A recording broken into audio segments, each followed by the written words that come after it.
नमस्कार छात्रों, मैं सरोज कुशवाहा क्लास 7 के नई हिंदी गुलमोहर व्याकरण से लेसन नंबर 2 जो आपका कल ले रही थी।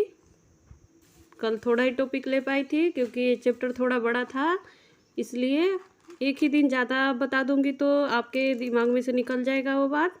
इसके लिए मैं थोड़ा थोड़ा ही करके ले रही हूँ।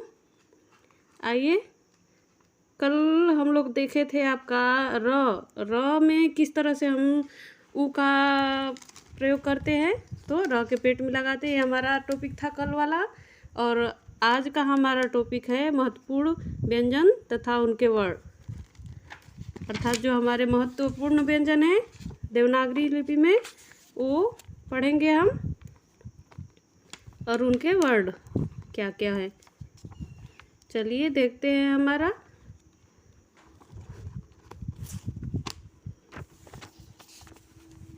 ऊपर बताए गए वर्णों के अलावा वर्णमाला में कुछ महत्वपूर्ण वर्ण भी हैं। इन वर्णों में कुछ तो संस्कृत से हिंदी में आए हैं, अतः परंपरागत कहे जाते हैं। मतलब जो संस्कृत से हिंदी में जो हमारे वर्ण आए हुए हैं उनको हम परंपरागत कहेंगे। कुछ नए वर्ण जो संस्कृत में नहीं थे हिंदी में विकसित किए गए हैं, अर्थात जो संस्कृत से आए थे वर्ण उनको तो हम परंपरागत कहेंगे, लेकिन जो हिंदी में विकसित किए गए हैं उन वर्णों को हम नीचे दिखेंगे कौन कौन से वो वर्ण हैं। आइए देखते हैं हम। देखिए, पहला है हमारा अनुस्वार। अनुस्वार क्या है पहले हम ये जानेंगे। अनुस्वार, ध्यान रखिए, अनुस्वार एक नासिक के व्यंजन है, ना कि नासिक के स्वर। इस बात को आपको ध्यान देना पड़ेगा। अनुस्वार जो हमारा होता है वो नासिक के व्यंजन होता है, वर्गों के उस पंचम वर्ण उसमें आते हैं, इसलिए वो नासिक के व्यंजन है। इसमें वर्णमाला के अ के ऊपर बिंदु लगाकर अंग के रूप में दिखाया जाता है। जो वर्णमाला के अ है आपका, उसके ऊपर एक डॉट लगाएंगे और उसको दिखाएंगे। यह वर्ण एक ऐसी नासिकी व्यंजन ध्वनि के लिए प्रयुक्त होता है जिसका उच्चारण अलग से स्वतंत्र रूप में नहीं किया जाता है। वास्तव में इसका उच्चारण क वर्ग के व्यंजनों के पहले अंग के रूप में, च वर्ग के व्यंजनों के पहले य के रूप में तथा ट वर्ग के व्यंजनों के रूप में और न के रूप में तथा त वर्ग के व्यंजनों के रूप में न के रूप में, प वर्ग के म के रूप में किया जाता है। इसे अनुस्वार कहा जाता है। अभी मैं बताई व्यंजनों का आपके वर्गों का पंचम वर्ण जो होता है क वर्ग, त वर्ग, च वर्ग, प वर्ग, उनके पंचम वर्ण के रूप में किया जाता है। इसे अनुस्वार कहा जाता है। संस्कृत में इसमें पंचम वर्ण से लिखा जाता है, परंतु हिंदी में मानक वर्तनी के अनुसार के लिए बिंदु लगाए जाने का प्रावधान है। जैसे आप देखिए, संस्कृत में जब हम लिखते हैं बच्चों तो पंचम वर्ण का ही हम रूप, उसमें आधा पंचम वर्ण को हम लिख देते हैं। उसी तरह से अंग भी लिखना होगा तो डायरेक्ट ही लिख देंगे, च भी यहाँ भी लिखना होगा तो उसी में लिख देते हैं। लेकिन हिंदी में जब हमको लिखना होता है पंचम वर्ण तो हम उसके बिंदी के रूप में हम लगाते हैं। चलिए देखते हैं मानक रूप। ये तालिका दिया हुआ है, इसमें मानक रूप दिए हुए हैं, कैसे कैसे संस्कृत में कैसे था, अभी हिंदी में कैसे अभी हो गया है। देखिए, गंगा, गंगा में आप देख रहे हैं पंचम वर्ण का क वर्ग का अंग जो है वो सेम वैसे ही लिखा गया है, लेकिन जब वो हिंदी में हो गया तो उसको ग के ऊपर अंग का मात्रा लग गया। इसी तरह से देखिए पंजाब में जो देखिए य जो है आपका वो च वर्ग का पंचम वर्ण संस्कृत में है, हूबहू वैसे लिखा गया है बीच में ही शब्द के, और उसको हिंदी में लाने के लिए जब हम बिंदी का प्रयोग करेंगे तो उसको सिर रेख के ऊपर लिख देंगे। इसी तरह से अंडा, अंडा जो है संस्कृत का जैसे आप अणा जो है ये पंचम वर्ण ट वर्ग का है, जो अंडा लिखे हम अंग के ऊपर अनुस्वार लगा दिए तो अंडा बन गया। इसी तरह से शांत है, शांत में भी देखिए तो त वर्ग का है पंचम वर्ण न लिखा हुआ है, जो परिवर्तित होके बिंदी के रूप में आ गया है। चंपा जो है देखिए, चंपा में भी देखिए प वर्ग का है, ये म है और सेम टू सेम उसमें म के रूप में आधा म लिखा गया है, जो हिंदी में परिवर्तित होके च के ऊपर अनुस्वार के रूप में लग गया है। आइए देखते हैं हम मानक रूप और क्या है। इधर देखिए आपका दिया हुआ है पंखा, पंखा में भी एक क वर्ग का दिया हुआ है। उसी तरह से च वर्ग का यहाँ कंचा, कंचा में देखिए कंटक में भी ऐसे ही दिया हुआ है कंटक। हिंदी में देखिए ये त वर्ग का और प वर्ग का म। इस तरह से अम्बा बना है, जो कि हिंदी में शिरोरेख के ऊपर हम बिंदी के रूप में लिखेंगे। इस तरह से हमारे ये कुछ मानक वर्ड जो हिंदी में बने हैं। इसके अतिरिक्त जब अनुस्वार शब्द के अंत में आता है तो उसका उच्चारण म के रूप में किया जाता है, अर्थात जब शब्द के अंत में आएगा तो उसको हम म के रूप में उच्चारित करते हैं अनुस्वार को। म ऐसे हम बोलेंगे तो म आएगा उस शब्द के रूप में। चलिए आगे हमारा दूसरा टॉपिक दिया हुआ है आपका अनुनासिक। तो अनुनासिक क्या है इसके बारे में हम जानेंगे। यदि अनुस्वार एक प्रकार का व्यंजन ध्वनि है तो अनुनासिक एक प्रकार का स्वर है, अर्थात जो अनुस्वार जो था आपका एक नासिक के व्यंजन था, तो अनुनासिक जो है आपका नासिक की स्वर है। इस तरह से हम ध्यान रखेंगे। अनुनासिक जो है ये चंद्रबिंदु जो जिसको हम बोलते हैं वो अनुनासिक है हमारा। आइए देखते हैं आगे। जब भी हम स्वरों का उच्चारण करते हैं तो वायु केवल मुख के रास्ते से ही बाहर निकलती है, लेकिन स्वरों का उच्चारण करते समय जब वायु मुख के साथ साथ नाक से भी बाहर निकली तो वे स्वर अनुनासिक कहलाते हैं। अर्थात जब आप उच्चारित करते हैं तो आपका मुख से तो वायु निकलता ही है, साथ साथ में नासिक से भी निकले तो उसको हम अनुनासिक बोलेंगे। इस तरह से हिंदी में स्वरों का उच्चारण दो तरह से होता है। कौन कौन सा है वो रूप, आइए देखते हैं हमारा। पहला है केवल मुख से वायु बाहर निकाल कर, तथा दूसरा है मुख के साथ साथ नाक से भी वायु बाहर निकाल कर। इस तरह से हम स्वर का उच्चारण करते हैं। पहला मुख से सिर्फ बाहर निकाल कर और दूसरे में जो दिया है मुख के साथ साथ जब नाक से भी निकालेंगे तो इस तरह से होगा। पहले प्रकार में स्वर मौखिक स्वर कहलाते हैं तथा दूसरे प्रकार में स्वर अनुनासिक। देखिए कुछ उदाहरण दिए हुए हैं आपके तालिका में। देखिए यहाँ पे जो ग्रीन कलर का आपको तालिका दिखाया गया है उसमें दिया हुआ है उदाहरण, ध्यान से देखिए। आइए देखते हैं क्या दिया हुआ है तालिका में।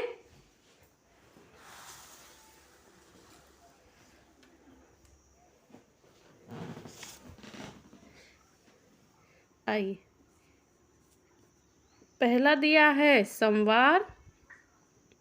संवार में क्या आता है अ, अंग, और दूसरा में दिया हुआ है भाग, भांग।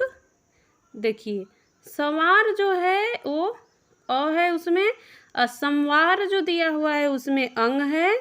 इसी तरह से भाग जो है उसमें आ है, और भांग में जो दिया हुआ है उसमें ये आपका अनुनासिक है।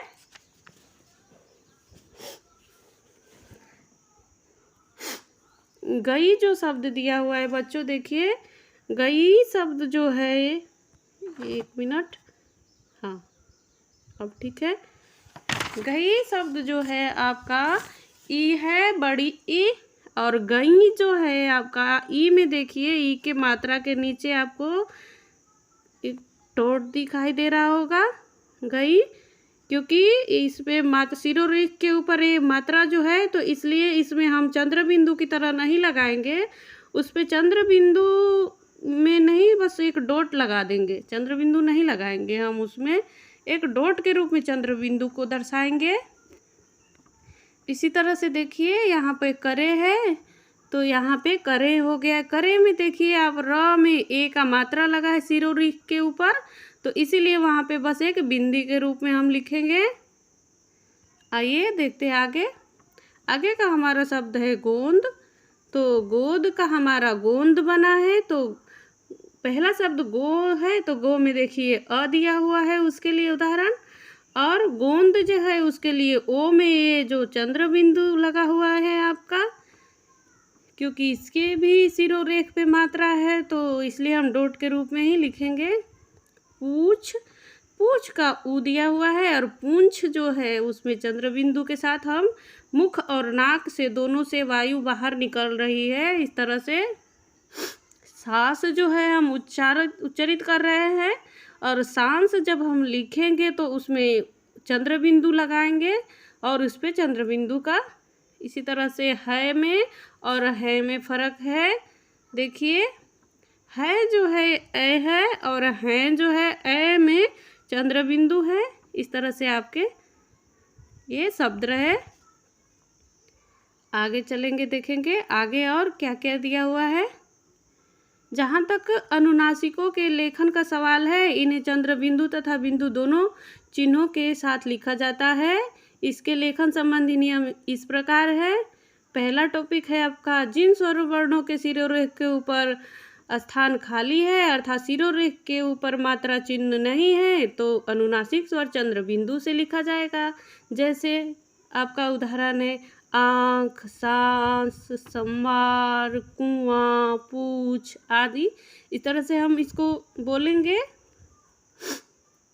और दूसरा हमारा देखिए, जिन स्वरों के सिरोरेख के ऊपर यदि मात्रा चिन्ह है तो अनुनासिक को बिंदु से नहीं लिखा जाएगा, बिंदु से लिखा जाएगा। गोंद में देखिए बच्चों, गोंद में सिरोरेख के ऊपर मात्रा लगा हुआ है, तो इसलिए हम बिंदु के रूप में लिखे हैं। सौंफ में भी देखिए मात्रा है सिरोरेख के ऊपर। सिरोरेख मतलब जो आपकी ये ऊपर जो आप बोलते हैं ना टोपी, उसके तो टोपी के ऊपर जो आपका ये चोटी लगी हुई है उसमें डॉट है। इसी तरह से सोंठ आदि में एक डॉट के रूप में दर्शाया जाता है, जिनके सिरोरेख के ऊपर मात्रा लगी रहती है। अब तीसरा है आपका टॉपिक विसर्ग। अब हम लोग पढ़ लिए अनुस्वार, अनुनासिक। अब हम पढ़ेंगे अब विसर्ग क्या होता है बच्चों। हम विसर्ग के बारे में जानेंगे। विसर्ग वर्णमाला में विसर्ग को भी अ के साथ लगाकर जैसे अह के रूप में लिखा जाता है, पर यह भी एक व्यंजन ध्वनि है। वास्तव में संस्कृत में दो तरह के ह उच्चारित होते थे। एक के लिए ह वर्ण बनाया जाता था तथा दूसरे के लिए विसर्ग। हिंदी में विसर्ग का उच्चारण समाप्त हो गया है, इसे भी ह की भांति उच्चारित किया जाने लगा है। अतः हिंदी में प्रायः प्रातः तथा सुबह शब्द की अंतिम ध्वनि के उच्चारण में अब कोई अंतर नहीं रह गया है। केवल संस्कृत से आए गए कुछ तत्सम शब्दों को लिखते समय ही हम विसर्ग का प्रयोग करते हैं, जैसे प्रातः, स्वतः, प्रायः आदि। परंतु हिंदी भाषी प्रातः, स्वतः, प्रायः का उच्चारण क्रमशः प्रातः, स्वतः और प्रायः के रूप में भी करता है। अर्थात संस्कृत में जो हमारे थे शब्द जो प्रातः, स्वतः, अतः, जो जिस पे विसर्ग का चिन्ह मात्र लगा रहता था, अब हम उसको ह के रूप में जो हिंदी में लिख देते हैं। आइए आगे देखते हैं हम आगत ध्वनियाँ तथा उनके वर्ण। आगत ध्वनि क्या है और उनके वर्ण क्या है, इसके बारे में हम देखेंगे। आगत शब्द का अर्थ होता है आई हुई, अर्थात दूसरी भाषाओं से आई हुई। अर्थात आगत ध्वनियाँ वे ध्वनियाँ हैं जो हिंदी में विदेशी भाषाओं से आई है। हिंदी में अरबी, फारसी, तुर्की, अंग्रेजी इस तरह से आए हुए हैं शब्द। अंग्रेजी आदि के भाषाओं में शब्द आ जाने के कारण ऐसी ध्वनियाँ आ गई है जो पहले से हिंदी में मौजूद नहीं थी। अर्थात अंग्रेजी में से जो कुछ ध्वनियाँ जो है हिंदी में आ गई हैं, जो पहले से नहीं मौजूद थी लेकिन अब आ गई हैं, तथा व्यंजन ध्वनि भी हैं। इनके लिए हिंदी में नए वर्ड भी विकसित किए गए हैं। ये ध्वनियाँ तथा उनके वर्ड इस प्रकार हैं, जैसे आगत स्वर में आएगा आपका आ के ऊपर चंद्र बिंदु जैसे रहेगा चिन्ह, लेकिन उसमें डॉट नहीं रहेगा। उसी तरह से बाल, साल, डॉक्टर, काफ़ी, डाल आदि कुछ जो है वर्ड आपके आगत स्वर में आते हैं। इसी तरह से आगत व्यंजन में सिर्फ ज और फ यही बस दो है, और आगत स्वर में आपका आ के ऊपर डॉट लगा के जो शब्द में प्रयोग करेंगे तो हम आ का मात्रा लिखेंगे और उसके ऊपर जो है चंद्र बिंदु की तरह हम लगा देंगे, लेकिन उसमें डॉट नहीं रहेगा। इसका हम ख्याल रखेंगे। जिसमें चंद्र बिंदु की तरह लगा रहे और उसमें डॉट ना रहे तो आपको समझ लेना चाहिए ये आगत व्यंजन है, आगत स्वर है। और आगत व्यंजन ज और फ के रूप में होता है। आगत शब्दों को लिखते समय इन वर्डों का प्रयोग अवश्य करना चाहिए, जिससे शब्दों के अर्थ को स्पष्ट किया जा सके।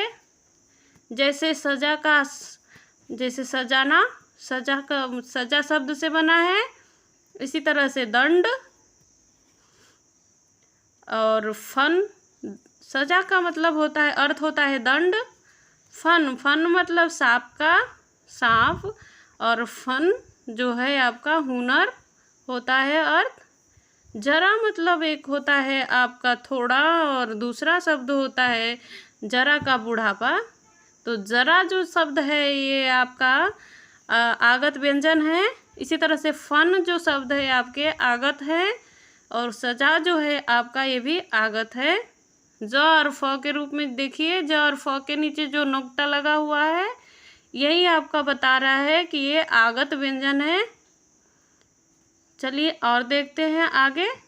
इस तरह से आगत व्यंजन ध्वनियों के लिए परंपरागत वर्णों के नीचे बिंदु या नुक्ता लगाकर ज तथा फ नए वर्ड बनाए गए हैं, तथा आगत स्वर के लिए परंपरागत वर्ण अ के ऊपर चंद्राकार का मात्रा लगाकर किया जाता है। इस तरह से हम देखेंगे। और आगे आइए बच्चों हम देखते हैं और आगे। इस तरह से हम लोगों ने अनुस्वार, अनुनासिक और विसर्ग को पढ़ा, आगत को पढ़ा। आगत क्या है इसको पढ़े। और आगे हम देखेंगे आपकी हिंदी की लेखन व्यवस्था या वर्तनी, इसमें हम देखेंगे। तो आइए देखते हैं हिंदी की लेखन व्यवस्था या वर्तनी की क्या विशेषता है। पहला टॉपिक है आपका मात्रा युक्त वर्ण, अर्थात जिसमें मात्रा लगा हो, युक्त हो मतलब जुड़ा हो, मात्रा जिसमें। आपको यह बताया जा चुका है कि हिंदी में हम जिस तरह व्यंजन और स्वर को मिलाकर बोलते हैं उसी तरह से व्यंजन और स्वर को मिलाकर लिखते भी हैं। आप लोगों ने आगे चैप्टर में पढ़ा होगा कि जिस तरह से हम हिंदी में इतनी न्यू टेक्नोलॉजी है, हिंदी की इतनी वैज्ञानिकता है उसमें कि जिस तरह से हम उसको बोलते हैं उसी तरह से लिखते हैं। अन्य भाषाओं में इस तरह का नहीं है बच्चों। अन्य भाषाओं में जिस तरह से बोलते हैं उस तरह से नहीं लिखेंगे, उनको लिखने के लिए अलग अलग करना पड़ता है। लेकिन हिंदी में हम जोड़ के लिखते हैं, जिस तरह से बोलते हैं उसी तरह से लिखते भी हैं। ये काफ़ी आधुनिक है। आइए देखते हैं। इसलिए मिलाकर लिखे जाने वाले स्वरों के लिए अलग वर्ड विकसित किए गए हैं। इन वर्डों को मात्रा चिन्ह कहा जाता है और भाषाओं में ऐसे नहीं है। और जो हिंदी के जो मात्रा चिन्ह जो बनाए गए हैं ये अन्य भाषाओं में नहीं देखने को मिलता है बच्चों, ये सिर्फ हिंदी में ही है। व्यंजनों को मात्रा चिन्ह के साथ मिलाकर इस प्रकार लिखा जाता है। जैसे क के साथ यदि हमको मात्रा चिन्ह लगाना होगा तो कैसे लगाएंगे, देखिए यहाँ पे दिया गया है। क में हम लगाएंगे तो जैसे क में अ तो ऑलरेडी है और आ का लगा है एक में, तो इसलिए का, छोटी ई का लगा है तो की, बड़ी ई का लगेगा तो की, और छोटा ऊ का लगेगा तो कु, और बड़ा ऊ का लगेगा तो कु, क्री, के, कै, को, कौ, इस तरह से हम उच्चारण करेंगे। चौ के लिए भी देखिए लगा के दिया है। चौ के लिए देखिए किस तरह से, जिस तरह से क का हम उच्चारित करेंगे स्वरों की मात्रा के साथ में, उसी तरह से हम च के साथ लगा के भी उच्चारित करेंगे। च, चा, ची, ची, चू, चू, चिरी, चे, चई, चो, चौ, इस तरह से हम बोलेंगे। आइए, र वर्ण के साथ उ की मात्राएं नीचे न लगाकर र के वर्ण के पेट में इस तरह से लगाई जाती है, जैसे रु। संयुक्त व्यंजन दूसरा हमारा टॉपिक है, संयुक्त व्यंजन, द्वित्व व्यंजन तथा उनका लेखन। द्वित्व क्या होता है, संयुक्त क्या होता है, ये हम समझेंगे बच्चों। जब दो या दो से अधिक व्यंजन किसी स्वर के साथ मिलकर बोले जाते हैं तो वे संयुक्त व्यंजन कहलाते हैं।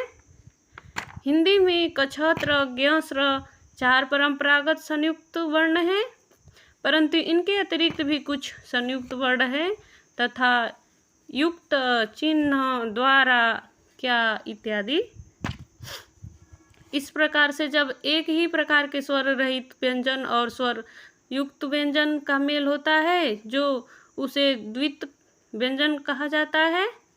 देखिए यहाँ पे दिया हुआ है द्वित्व व्यंजन, जैसे उदाहरण दिया हुआ है पत्ता, मतलब एक ही तरह के जब दो व्यंजन एक में चिपका के लिखे जाएंगे, कोई अलग रूप नहीं रहेगा उनका, तो उनको हम बोलेंगे द्वित्व। अब संयुक्त कछत्र जो है वो अलग अलग व्यंजनों से बना है, लेकिन वो पूरा ही अलग बन गया है। और जो ये द्वित्व जो होते हैं वो दो वर्ण व्यंजन तो मिलते हैं आपस में, लेकिन सेम व्यंजन रहते हैं और एक आधा के रूप में आ जाता है। तो देखिए पत्ता में जो त है आपका, बच्चा में च दिख रहा है। इसी तरह से सज्जन में डबल जो ज दिख रहे हैं, चम्मच में डबल म दिख रहा है। इस तरह के जो आपके शब्द होते हैं बच्चों, ये आपके द्वित्व कहे जाते हैं। संयुक्त व्यंजनों को मिलाकर मानक रूप में कैसे लिखते हैं, इसलिए निम्नलिखित कार्य, जैसे पहला देख रहे हैं हम क टॉपिक जो दिया हुआ है, क में हमारा दिया हुआ है बच्चों, सबसे पहले सभी व्यंजन वर्णों को उनकी आकृति के आधार पर निम्नलिखित तालिका के अनुसार हम विभाजित कर लेंगे। आइए देखते हैं। पूरी खड़ी पाई वाले व्यंजन जो होते हैं उनके बारे में हम पहले जानेंगे। पहले देखेंगे हमारा व्यंजन वर्ण। व्यंजन वर्ण में दो तरह के होते हैं, खड़ी पाई युक्त और खड़ी पाई रहित। तो खड़ी पाई युक्त जो पूरी खड़ी पाई जिसमें लगी रहेगी उस व्यंजन को हम देखेंगे। तो खड़ी पाई मध्य में आने वाली अर्थात जो बीच में आएगी उसको देखेंगे। ये आपका चार्ट बनाया हुआ है आपका, इसको हम ग्राफ के रूप में समझ रहे हैं। देखिए ग्राफ में दिया हुआ है व्यंजन, फिर व्यंजन के दो रूप दिए गए हैं व्यंजन वर्ण के, एक खड़ी पाई युक्त तो दिया हुआ है नीचे, फिर दूसरा दिया है खड़ी पाई रहित दिया हुआ है, और फिर खड़ी पाई युक्त के दो दिए हुए हैं, पूरी खड़ी पाई वाली व्यंजन और अधूरी खड़ी पाई वाली व्यंजन। ठीक है, तो हम देखेंगे पूरी खड़ी पाई वाले में क्या दिया हुआ है बच्चों। पूरी खड़ी पाई वालों में किस तरह के होते हैं, खड़ी पाई मध्य में जब आती है, बीच में आती है व्यंजन के, देखिए उस तरह के व्यंजन आपके यहाँ पे हैं। क और फ, उनके बीच में जो है खड़ी पाई आती है। और खड़ी पाई अंत में आने वाली क्या क्या होती है, जिसके पीछे आती है खड़ी पाई, जिन व्यंजनों के देखिए ख के, ग के और घ के, इस तरह से च, ज, झ, ण, त, थ, ध, न, प, ब, भ, म, य, र, व, स। ये जो है इनके पीछे आई है खड़ी पाई। इस तरह से ये खड़ी पाई युक्त वाले व्यंजन हैं जिनके पीछे आई हुई है, और वो ऊपर जो दिया हुआ था क और फ उनके मध्य में आई हुई है खड़ी पाई, इसमें लगा हुआ है। और दूसरा है अधूरी खड़ी पाई वाले व्यंजन, तो उसमें हम देखेंगे ट, ठ, ड, ढ, द और ध। ये जो है अधूरी खड़ी पाई वाले व्यंजन हैं। और खड़ी पाई रहित व्यंजन क्या है, जिसमें खड़ी पाई बिल्कुल नहीं है, रहित मतलब बिल्कुल नहीं है। यह व्यंजन है आपके छ और र। इन व्यंजन में बिल्कुल भी खड़ी पाई नहीं है। अधूरी खड़ी पाई में देखिए ट में छोटा सा पहले है खड़ी पाई, ठ में भी है, ड में भी है, ढ में भी है और द में भी और ह में भी है थोड़ा सा, लेकिन छ और र में बिल्कुल भी खड़ी पाई नहीं है। इनकी बनावट ही अलग तरीके से है। देखिए बिल्कुल भी इसमें स्टैंडिंग लाइन थोड़ा भी नहीं दिख रहा है। देखिए छ और र में इस तरह से आपके व्यंजन वर्ण लिखे जाते हैं बच्चों। ये हमारे देवनागरी लिपि के चिन्ह भी हैं, व्यंजन वर्ण बनाए गए। अब ख देखेंगे, ख में क्या दिया हुआ है। इस तरह सभी व्यंजन वर्णों को मोटे तौर पर 4 भागों में विभाजित किया जा सकता है। पहले भाग में हम देखेंगे पूरी खड़ी पाई वाले। तो पूरी खड़ी पाई वाले में आप लोग अभी देखे हैं क और फ, और उसी तरह से खड़ी पाई अंत वाले में देखे हैं ख से लेकर के स तक व्यंजन जो है। और दूसरा दिया है पूरी खड़ी पाई अंत वाले व्यंजन, अधूरी खड़ी पाई वाले व्यंजन तथा बिना खड़ी पाई वाले व्यंजन भी इस तरह से हम लोग देखे हैं अभी। इस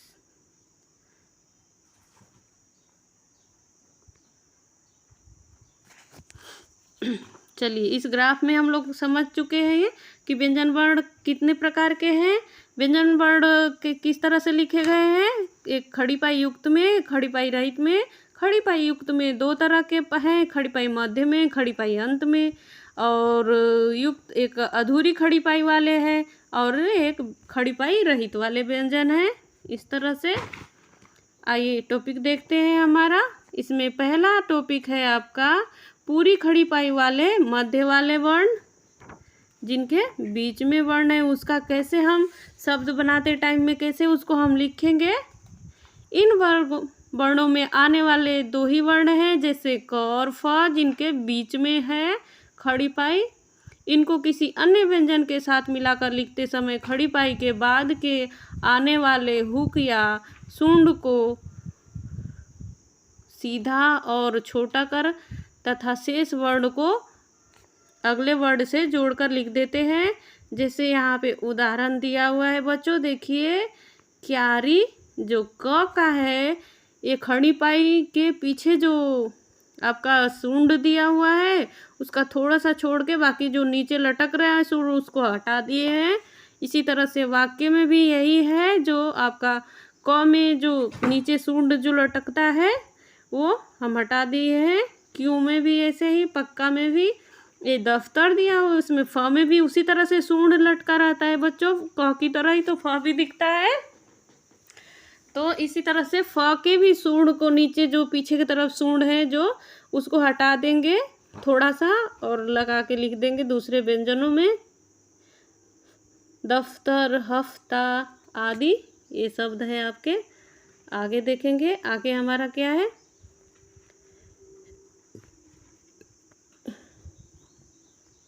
आइए पूरी खड़ी पाई अंत वाले व्यंजन, जिनके मतलब अंत में खड़ी पाई है, उनको हम कैसे लिखेंगे। इन वर्णों में आने वाले वर्णों की संख्या अधिकतम है, तो जैसे ख से लेकर के हमारा स वर्ण तक रहेगा। इन वर्णों को मिलाकर लिखने के लिए खड़ी पाई हटा देंगे और बचे हुए को अलग वर्ण से मिलाकर इस प्रकार लिख देंगे। जैसे देखिए आपका खड़ी पाई ही हटा देंगे इन वर्णों को जब आधा लिखना होगा तो। देखिए न में अगर जो आधा न जब हम लगाए हैं तो उसका खड़ी पाई हटा दिए हैं। त में भी जब आधा त लगाना होगा तो हम खड़ी पाई हटा देंगे। प में भी वही काम। फिर च में भी देखिए, च में भी हम हटा दिए हैं। ज के साथ भी ऐसे ही किए हैं और ल में भी वही है प्रक्रिया। आगे देखिए इस तरह से हम लिखे हैं। पीछे जिसके खड़ी पाई रहेगा खड़ी पाई हटा देंगे, जिसके बीच में रहेगा खड़ी पाई नहीं हटाएंगे, बस उसके पीछे वाला भाग को हटाएंगे। और जिसके पीछे खड़ी पाई ही रहेगा तो खड़ी पाई कैसे हटाएंगे, अरे कैसे लिखेंगे, खड़ी पाई ही हटाना पड़ेगा। इसलिए देखिए उदाहरण, गन्ना, दिल्ली, बच्चा, पत्ता, गिल्ली, अम्मा, रस्सी, सप्ताह, राज्य, पत्थर, काव्य आदि। ये जो है शब्द आपके ऐसे लिखे जाते हैं खड़ी पाई को हटा करके। अब अधूरी खड़ी पाई वाले जो हैं इनमें वर्ड केवल 6 वर्ड आते हैं और ट, ठ, ड, ढ, द और ह जो है इनको लिखने के लिए हम कैसे इनके नीचे हलंत लगा देते हैं बच्चों। जैसे देखिए उदाहरण दिया हुआ है मिट्टी, अंडा, गद्दी, द्वितीय, ब्रह्म, चिन्ह, विद्वान। तो मिट्टी में देखिए ट के नीचे हलंत लगा दिया है क्योंकि इसमें हटाने के लिए खड़ी पाई है नहीं, तो हम इसलिए इनमें आधा लिखने के लिए इनको हम हलंत का करेंगे प्रयोग। अंडा देखिए गद्दी में भी द में हलंत लगा है, विद्विती में भी दिया हुआ है, ब्रह्म में भी, चिन्ह में भी, विद्वान में भी दिया हुआ है। इस तरह का आपका दिया हुआ है। अब आगे देखेंगे हम बच्चों, आइए देखते हैं। आशा करती हूँ आपको मैं अच्छे से समझा पा रही हूँ, आपको अच्छा लग रहा होगा।